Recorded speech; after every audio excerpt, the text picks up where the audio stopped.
यादों में तेरी सबको भुला दो, कोई ना मुझको याद रहे। तेरी सवा महबूब हकीकी कोई नहीं है, कोई नहीं।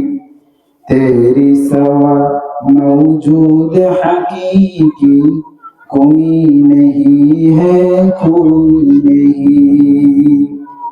यादों में तेरा सबको भुला दो, कोई ना मुझको याद रहे। अब तो रहे बस तादम आखिर, अब तो रहे बस तादम आखिर।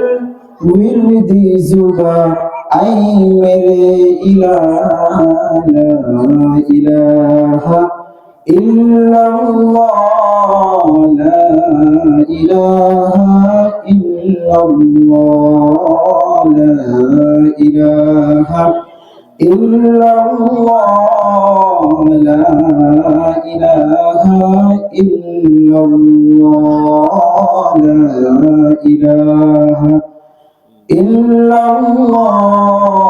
ला इलाहा इल्लल्लाह। আল্লাহ তাআলার আলিশান দরবারে শুকরিয়া আদায় করি যে মহান রব্বুল আলামিন আজকে আমাদেরকে মাহফিলে আসার, কথা বলার, কথা শোনার তৌফিক দিয়েছেন। এই জন্য মহান রব্বুল আলামিনের দরবারে শুকরিয়া আদায় করি আলহামদুলিল্লাহ। আমি পবিত্র কালামে সূরাতুল জিলজাল পাঠ করেছি। যেহেতু পৃথিবীতে এখন জামানা বহুত খারাপ, কিয়ামতের আলামত শুরু হয়ে গেছে।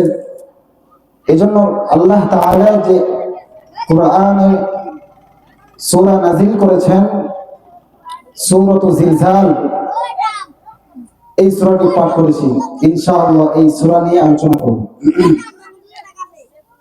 সূরাতুল জিলজাল, এই সূরাটি আল্লাহ তাআলা পাঠ আমাদেরকে অবতরণ করেছেন কিয়ামত সম্পর্কে। এই সূরাটির নাম হলো জিলজাল। জিলজালের অর্থ হলো কম্পন সৃষ্টি হওয়া, ভূমিকম্প হওয়া। যেমন আমাদের দেশে বিভিন্ন সময় ভূমিকম্প হয়, তো কিয়ামত যখন আরম্ভ হবে, যখন কিয়ামত শুরু হবে, তখন ভূমিকম্পের মাধ্যমে দুনিয়া তছনছ হয়ে যাবে, দুনিয়া ধ্বংস হয়ে যাবে। এজন্য আল্লাহ তাআলা এই সূরাকে নাযিল করেছেন কিয়ামত সম্পর্কে, কিয়ামত কখন হবে, কিভাবে হবে, এজন্য আল্লাহ তাআলা এই সূরাকে নাযিল করেছেন। তাহলে এই সূরার অর্থ কি? কম্পন সৃষ্টি হওয়া। এই সূরাকে আল্লাহ তাআলা নাযিল করেছেন এবং এই সূরাকে আল্লাহ তাআলা কিয়ামতের কম্পন সম্পর্কে আল্লাহ তাআলা আলোচনা করবেন। এই সূরাতে আমি 4 অংশে আলোচনা করব। প্রথমত আল্লাহ তাআলা সূরাতুল জিলজাল কেন নাযিল করেছেন, দ্বিতীয়ত এই সূরাকে কেন জামিআ বলা হয়, 3 নম্বর হলো এই সূরার ফজিলত কি, এই সূরা পাঠ করলে ফজিলত কি হবে, 4 নম্বর হলো এই সূরার সংক্ষিপ্ত তাফসীর, এই সূরাটির সংক্ষিপ্ত মুখতাসার তাফসীর। তো প্রথমত আল্লাহ তাআলা এই সূরাকে কেন নাযিল করেছেন? তাফসীরের ভাষায় এই সূরাটি নাযিলকৃতকে বলা হয় শানে নুজুল। আল্লাহ তাআলা এই সূরাকে কেন নাযিল করেছেন? বিভিন্ন সময় কাফের, মুনাফিক, খ্রিস্টানরা মুসলমানদেরকে, নবীকে একটা প্রশ্ন করত, বলতো, হে মুসলমান, হে মুহাম্মদ, আমি শুনছি তোমাদের নাকি কিয়ামত হবে, তোমাদের ধর্মে নাকি যারা মরবে আবার উঠতে হবে, তোমাদের নাকি আবার পুনরুত্থান আছে। এটা বলে নবীজিকে বলতো, মুসলমানদেরকেও বলতো। তো রাসূল করিম সাল্লাল্লাহু আলাইহি ওয়াসাল্লাম গায়েব জানতেন না, বিধায় বলতেন না। রাসূল করিম সাল্লাল্লাহু আলাইহি ওয়াসাল্লাম বলেন, খামসুন লা ইয়ালামুনা ইল্লাল্লাহ, পাঁচটি জিনিস আল্লাহ ব্যতীত কেউ জানে না, কোন রাসূল জানে না, কোন ফেরেশতাও জানে না, একমাত্র আল্লাহ তাআলা জানে। কয়টি? পাঁচটি। এর মধ্যে এক নম্বর, ইন্নাল্লাহা ইনদাহু ইলমুস সাআহ, আল্লাহ তাআলা কখন কিয়ামত নাযিল করবেন, আল্লাহ তাআলা এই পৃথিবী কখন ধ্বংস করবেন, এটা হলো এক নম্বর। দুই নম্বর হলো ওয়ায়ুনাজ্জিলুল গায়স, দুই নম্বর আল্লাহ তাআলা কোথায় কোনখানে বৃষ্টি অবতরণ করবেন, এটা আল্লাহ ব্যতীত কেউ জানে না। তিন নম্বর হলো ওয়ায়ালামু মা ফিল আরহাম, তৃতীয়ত মার গর্ভে যে সন্তান দিয়েছেন, এই সন্তান ছেলে হবে না মেয়ে হবে, এটা আল্লাহ ব্যতীত কেউ জানে না। চার নম্বর হলো ওয়ামা আদরি নাফসুম বিআইয়ি আরদিন তামুত ওয়ামা আদরি নাফসুম মাযা তাকসিবু গাদা, আমি আপনি আগামীকাল কি উপার্জন করব, এটা কেবলমাত্র আল্লাহ ব্যতীত কেউ জানে না। ওয়ামা আদরি নাফসুম বিআইয়ি আরদিন তামুত, পাঁচ নম্বর হলো আমার আপনার কোথায় মৃত্যু হবে, আল্লাহ ব্যতীত কেউ জানে না। রাসূল করিম সাল্লাল্লাহু আলাইহি ওয়াসাল্লাম বলেন,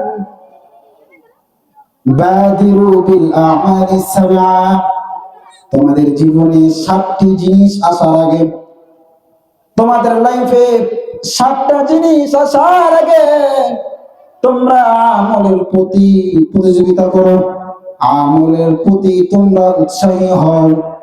এক নম্বর হলো দরিদ্রতা। যখন কোন মুসলমান দরিদ্রতার মধ্যে পড়বে, দরিদ্রতা তাকে কাফেরের দিকে নিয়ে যাবে। মুসলমান হোক, খ্রিস্টান হোক, নাসারা হোক, বৌদ্ধ, যে হোক না কেন, যে সে যদি দরিদ্রতার মধ্যে পড়ে তখন তাকে ধর্ম ত্যাগ করে দেয়। এই জন্য রাসূল করিম সাল্লাল্লাহু আলাইহি ওয়াসাল্লাম বলেন, হাল তানজুরুনা ফাতারাম মানসিয়া, এমন দরিদ্রতা তোমার লাইফে আসার আগে তুমি তোমার জীবনকে আমলের দিকে এগিয়ে নাও, তুমি আল্লাহর কাছে চলে যাও, যাতে করে তোমার ঈমান কোন কাফের কিনতে না পারে, যাতে করে তোমার ঈমানকে কোন মুনাফিক টাকার লোভে কোন আকারে যেন তোমার ঈমানকে তারা কিনতে না পারে। দুই নম্বর হলো এমন ধনী হওয়া যে ধনীর মাধ্যমে তোমাকে ধর্ম ত্যাগ করে দেয়, এমন ধনী হওয়া যে ধনী হওয়ার কারণে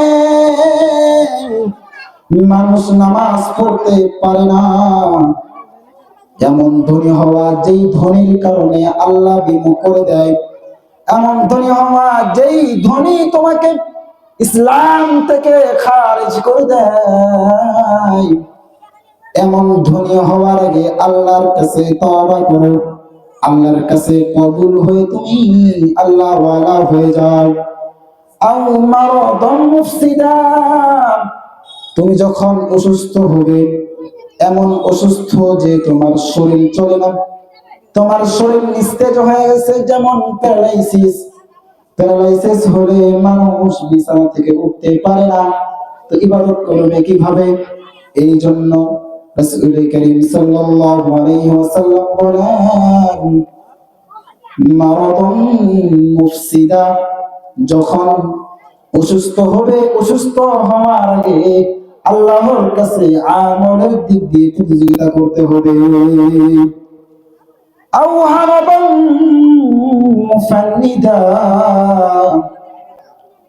যখন তুমি বৃদ্ধ হবে তখন তোমার জ্ঞান কমে যাবে, তুমি সব কিছু ভুলে যাবে। এই জন্য যৌবন বয়সে, যুবক বয়সে ইবাদত করতে হবে, যুবক বয়সের কদর করতে হবে। যুবক বয়সের ইবাদত আল্লাহর কাছে গ্রহণযোগ্য, আল্লাহ তাআলা কবুল করেন। এই জন্য রাসূল করিম সাল্লাল্লাহু আলাইহি ওয়াসাল্লাম বলেন, আও হারাবান মুফান্নিদা, যখন বৃদ্ধ হবে, বৃদ্ধ হওয়ার আগের সময়টাকে তোমার কদর করতে হবে। আও দাজ্জাল শাররু গায়িবিন ইয়ানতাজিরু, যখন দাজ্জাল আসবে অনুপস্থিত বিষয়ের মধ্য থেকে। এটা একটা অনেক ভয়ঙ্কর বিষয় হলো যে দাজ্জালের অপেক্ষা করা। আমরা তো দাজ্জালের অপেক্ষায় আছি। কিয়ামত তো শুরু হয়ে যাবে, কিয়ামতের বড় বড় আলামত গুলো হয়ে গেছে, কিছু আলামত বাকি আছে। এর মধ্যে সবচেয়ে বড় আলামত হলো দাজ্জাল। রাসূল বলেন, দাজ্জাল আসার আগে তোমার ঈমানকে পরিশুদ্ধ করো।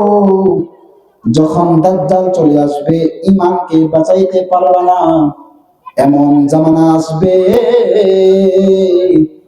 এমন জামানা আসবে, তুমি সকালবেলা মুসলিম ছিলাম, সকালবেলা ইমানদার ছিলাম, আবার রাত্রিবেলা মুনাফিক হয়ে যাবা।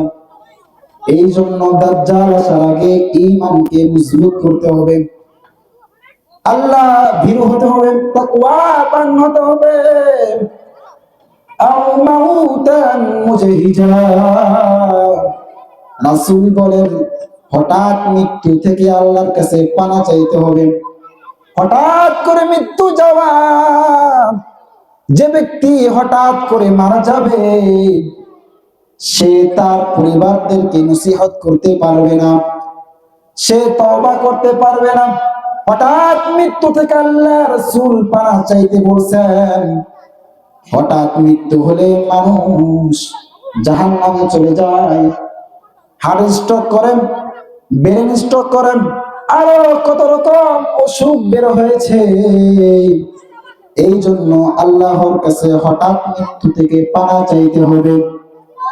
শেষে রাসূল করিম সাল্লাল্লাহু আলাইহি ওয়াসাল্লাম বলেন, আউসাতু ফাসাতু আদহা ওয়া আমার, কিয়ামত এমন ভয়ঙ্কর হবে, কিয়ামত এমন কঠিন হবে।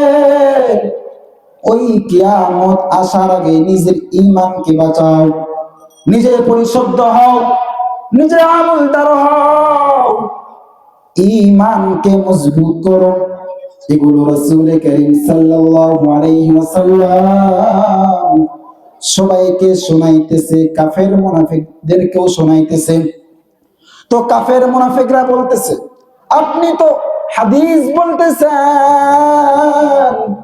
আপনি তো কুরআনের আয়াত দিয়ে রেফারেন্স দিতেছেন, কিন্তু কখন কিয়ামত আরম্ভ হবে এটা তো বলেন না। রাসূল করিম সাল্লাল্লাহু আলাইহি ওয়াসাল্লাম বলেন, কিয়ামত হবে, কিন্তু কিয়ামতের আলামত এগুলো শোনো। কিয়ামতের আলামত গুলো শোনার পর এগুলোর প্রতি জাস্টিফাই করবা, এগুলো নিয়ে যাও। কিয়ামতের আলামত গুলো শুনো, এগুলো যখন প্রকাশিত হবে, এগুলো যখন ঘটে যাবে, মনে করবা কিয়ামত অতি শীঘ্রই।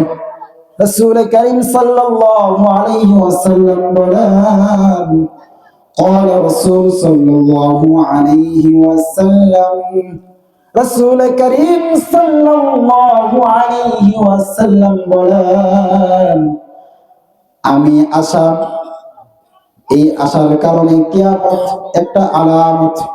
বুইস্তু আনা ওয়াসসাতু কাহাতাইন, যেমনি ভাবে আমার দুইটা আঙ্গুল পরস্পর, আমি দুনিয়াতে আসলাম, আসার পর এই দুই আঙ্গুল যেমনি ভাবে পরস্পর লেগে আছে, ঠিক তেমনি ভাবেও কিয়ামত অতি শীঘ্র। রাসূল করিম সাল্লাল্লাহু আলাইহি ওয়াসাল্লাম বলেন, মাউতি, আমার মৃত্যু, আমি যখন মারা যাব, আমি মরে যাওয়ার পর এটাও অনেক বড় একটা আলামত যে কিয়ামত হবে, কিয়ামত আরম্ভ হবে, এটাও সবচেয়ে বড় আলামত। আবার বলেন, যখন বাইতুল মুকাদ্দাস জয় হবে, কাফের মুনাফিক ইসরাইল, দখলদার ইসরাইল, এরা এখন বাইতুল মুকাদ্দাস মুসলমানদের প্রথম কিবলা, এটা নাকি তাদের ভূখণ্ড। নবীজি বলছেন, না না না, বাইতুল মুকাদ্দাস এটা মুসলমানদের ভূখণ্ড। বাইতুল মুকাদ্দাস মুসলমানদের প্রথম কিবলা। বাইতুল মুকাদ্দাস যখন বিজয় হবে, এটাও হলো কিয়ামতের সবচেয়ে বড় আলামত। আজকে ওই বাইতুল মুকাদ্দাসে আমাদের মতো আপনাদের মতো ছোট ছোট বাচ্চারা জীবন দিয়ে দিতেছে। আপনার মতো আমার মতো যুবক, আপনাদের মতো মুরব্বী, এদের পরার পোশাক নাই, এদের খাবার কিছুই নাই, এরা তারপরও মুসলমান হয়ে ঈমান এত বেশি, ঈমানের কারণে তাদের ঈমান এত বেশি যে কোনো শক্তিকে তারা পরোয়া করে না। এরে ভাই, আজকে আমরা খাবারের জন্য নিজের ঈমানকে বেচে দেই। সামান্য একটু খাবার কারণে নিজের ঈমানকে কাফেরের কাছে বেচে দেই। কিন্তু ভাইরা, বন্ধুরা, ফিলিস্তিনের ছোট ছোট বাচ্চারা, ফিলিস্তিনের বড় বড় ভাইরা ইসলামের জন্য জীবনটাকে ত্যাগ করে দিতেছে। আপনার আমার জীবন চলে আপনাদের মতো আমার মতো, ওদের জীবন চলে না। ওদের সকাল শুরু হয় না খেয়ে, আবার রাত অতিবাহিত হয় ক্ষুধার্ত অবস্থায়। এর ভাই বন্ধুগণ, ছোট ছোট বাচ্চারা একটা রুটির জন্য প্রতিনিয়ত কাঁদে, এক গ্লাস পানির জন্য প্রতিনিয়ত কাঁদে, কিন্তু তাদেরকে একটা গ্লাস পানি দেওয়ার মতো কেউ নাই। এদেরকে যে একটু খাবার দিবে, এই খাবার দেওয়ার মতো কেউ নাই। এর ভাই, আপনি আমি স্কুল মাদ্রাসায় পড়ি, আমি আমার স্বপ্নকে বিলীন করে দেই না। আমিও স্বপ্ন দেখি বড় আলেম হব, আপনিও স্বপ্ন দেখেন আমি বড় ডাক্তার হব, অমুক হব, তমুক হব। আপনার মতো আমার মতো তার মতো স্বপ্ন ছিল যে বড় আলেম হবে, বড় বুজুর্গ হবে, বড় ডাক্তার হবে। আপনি আমি বিকাল বেলা মাঠে খেলি, ফিলিস্তিনের ছোট ছোট বাচ্চারা খেলতে পারে না, এদের মা তোর ধ্বংস হয়ে গেছে, এদের মাঠ থেকে এখন আগুন বের হবে। আপনি আমি বিকাল বেলা আকাশে ঘুড়ি উড়াই, কিন্তু ফিলিস্তিনের ছোট ছোট বাচ্চারা বিকাল বেলা ঘুড়ি উড়াইতে পারে না। যখন আকাশের দিকে তাকাই, আকাশের দিকে তাকাইলে দেখে ধোঁয়ার ধোঁয়া।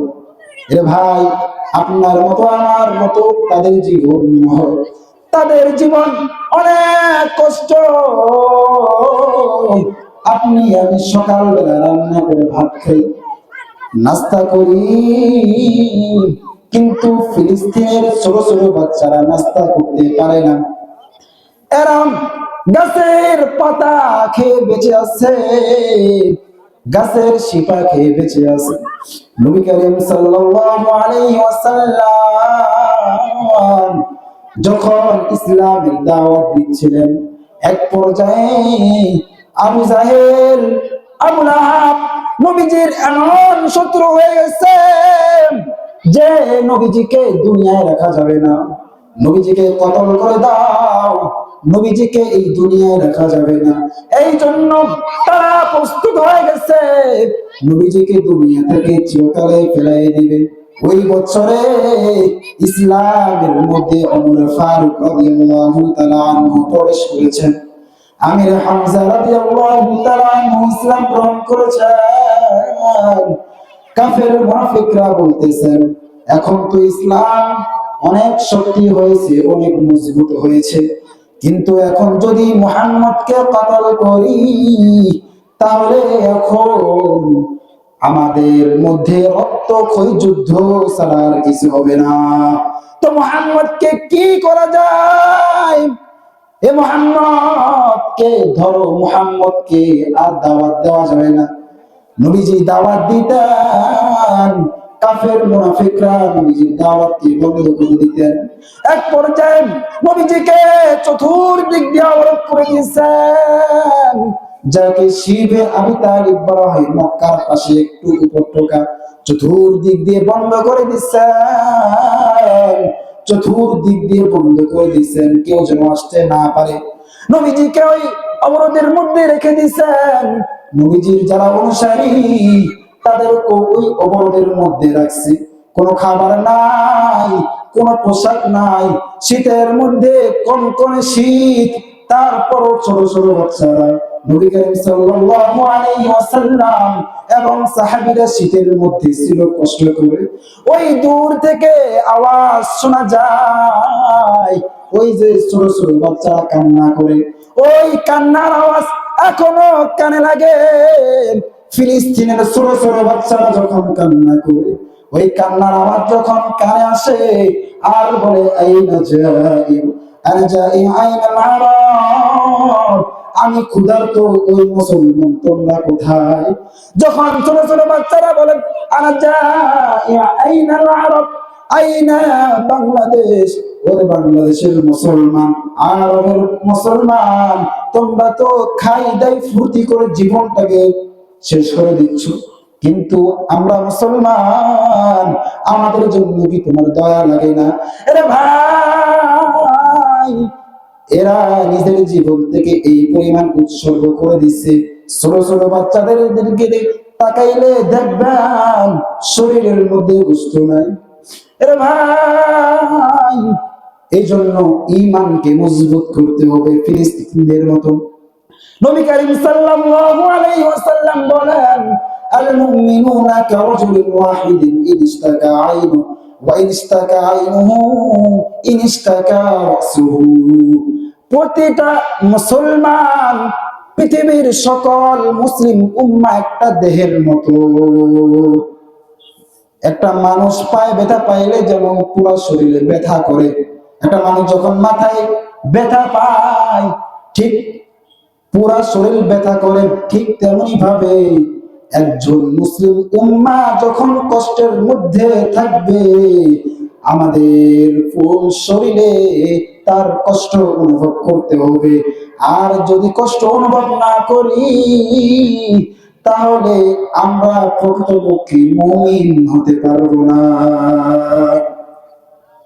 এজন্য ফিলিস্তিনে ছোট ছোট বাচ্চাদের দিকে তাকানো যায় না। বড় বড় মানুষ খাবারের জন্য কি দৌড়াদৌড়ি, অনেকে খাবারই পায় না, খাবারের জন্য মারা যায় ছোট ছোট বাচ্চারা। তাদের ঈমান কেমন? তারপরও তাদের ঈমান অন্য কাফের মুনাফিকদের কাছে বিক্রি করে দেয় না আমাদের মতো। আমাদের অনেক জায়গায় এমন আছে, রংপুরের অনেক এমন এলাকা আছে যেখানে দিনে দিনে মুসলিমরা কাফের হয়ে যাচ্ছে, নিজের ঈমানকে বিক্রি করে দিচ্ছে সামান্য টাকার কারণে, সামান্য ধন দৌলতের কারণে ঈমানকে বিক্রি করে দিচ্ছে। আরে ভাই, শুনে রাখি, মুসলিম কখনো টাকার কাছে নিজের ঈমানকে বিক্রি করতে পারে? আওয়াজ করে বলি, পারে? কখনো পারে না। এই জন্য যখন আমরা দরিদ্র থাকবো, টাকা থাকবে না, এভাবেই মারা যাব, কিন্তু ঈমানকে কখনো কোন নাস্তিক, কোন মুরতাদের কাছে ঈমানকে বিক্রি করতে দেওয়া যাবে না। পারবো তো ইনশাআল্লাহ? তো রাসূল কারীম সাল্লাল্লাহু আলাইহি ওয়াসাল্লাম যখন এই কিয়ামতের আলামতগুলো বর্ণনা করতেছেন। এই আয়াতগুলো বর্ণনা করার পর কাফের মুনাফিকরা বলতেছেন, এরে মুহাম্মদ, তুমি তো বললা যে কিয়ামত হবে, কিয়ামতের আলামতগুলো বললাম, কিন্তু আমরা তো এদের বিশ্বাস করি না। আল্লাহ তাআলা বলেন, ইসআলুনাকা আনিস সাআহ, ওরা তো বলবেন কিয়ামত সম্পর্কে, তারা তো কিয়ামত সম্পর্কে জানতে চাইবেন। আল্লাহ তাআলা আয়াত নাযিল করে দিয়েছেন, ইযা যুলজিলাতিল আরদু জিলজালাহা, যখন কিয়ামত আরম্ভ হয়ে যাবে তখন এমন প্রকম্পিত হবে, প্রচন্ড রকম এমন ভূমিকম্প হবে, এমন ভূমিকম্প হবে যে সারা দুনিয়া চূর্ণাচূর হয়ে যাবে। 2 নম্বর যে বলছিলাম, এই সূরাকে কেন জামিআ বলা হয়? এর ভাই শুনে রাখি, এক সাহাবী রাসূল করিম সাল্লাল্লাহু আলাইহি ওয়াসাল্লামের কাছে এসেছেন। রাসূল করিম সাল্লাল্লাহু আলাইহি সাল্লামকে বলেন, জাআ রাজুলুন ইলা রাসূলিল্লাহি সাল্লাল্লাহু আলাইহি ওয়াসাল্লাম, নবীজির কাছে সাহাবী এসে বলেন, ফাকরাউনি ইয়া রাসূলুল্লাহ, ইয়া রাসূল, আমাকে একটি সূরা শিখান যেখানে সব বিষয়ে আলোচনা করেছেন আল্লাহ তাআলা, এমন একটি সূরা আপনি আমাকে শিখান। রাসূল করিম সাল্লাল্লাহু আলাইহি ওয়াসাল্লাম বলেন, আলিফ লাম রা, এই সূরাটা তুমি পাঠ করো। এই সূরার ন্যায় যত সূরার শুরুতে আলিফ লাম রা আছে, এই সূরাগুলো পাঠ করো, তাহলে তুমি কিয়ামত এবং আখিরাত এবং দুনিয়া উভয় সম্পর্কে তুমি জানতে পারবে। সাহাবী ডাক দিয়ে বলেন, ইয়া রাসূলুল্লাহ, আইয়ু শাইইন সালাস, ইয়া রাসূলুল্লাহ, আমার 3টি এমন বিষয় আছে যেগুলো আমি ছাড়তে পারবো না। 1 নম্বর হলো কাবিরাত সিন্নি, আমার বয়স বেশি হয়ে গেছে, এখন যদি আপনি আমাকে অনেকগুলো আমল দেন, অনেক বড় সূরা দেন, আমি পাঠ করতে পারবো না। এমন একটা সূরা দেন যেই সূরাটা দেখতে ছোট হবে, কিন্তু এই সূরার মধ্যে আল্লাহ তাআলা সব বিষয় বলছেন। আবার 2 নম্বর বলেন, রাসূল করিম সাল্লাল্লাহু আলাইহি ওয়াসাল্লাম বলেন, তোমার জন্য হামিম এই সূরাটা পাঠ করো। আবার সাহাবী বলেন, ইয়া রাসূল ওয়া গালাকা লিসানি, আমার জিহ্বা ভারী হয়ে গেছে, বয়স হয়ে গেছে, এই জন্য আমি এখন এত বড় সূরা পাঠ করতে পারবো না। ওয়াসদাত কলবি, আমার কলব কঠিন হয়ে গেছে, আমি এগুলো সূরা পাঠ করতে পারবো না। আমাকে এমন একটা সূরা শিখান যে সূরা পড়লে দেখতে ছোট হবে কিন্তু এটার অর্থ বিপুল থাকবে, আর এই সূরা আমি পড়লে বুঝতে পারবো কিয়ামত এবং আখিরাত সম্পর্কে বুঝতে পারবো। আল্লাহ রাসূল বলেন, হামিম এই সূরাটা পাঠ করো। আবার সাহাবী বলেন, ইয়া রাসূলুল্লাহ, পারবো না। আবার সাহাবী বলেন, ফাকরাউ জামি', সূরাতুন জামি', ইয়া রাসূল, এমন একটা সূরা দেন যেই সূরাটা দেখতে ছোট হবে কিন্তু এটার অনেক গভীরতা, এটার মানা অনেক গভীরতা।